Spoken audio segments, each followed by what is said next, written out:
kuhakikisha ni lazima Sanju anafika hapa. Siwezi kukata tamaa.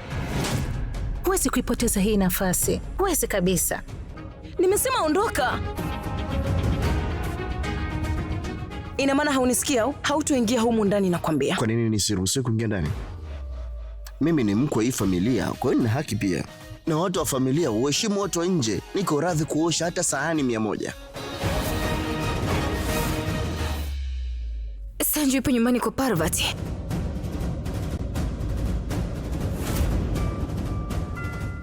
Nakuuliza, Sanju yupo nyumbani kwa Parvati?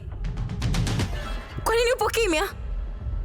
Nimesikia kila kitu ambacho ulikuwa ukikizungumza. Hauna majibu ya hilo? Parinit, Jumatatu hadi Ijumaa saa 3 kamili usiku ndani ya Mambo Moto.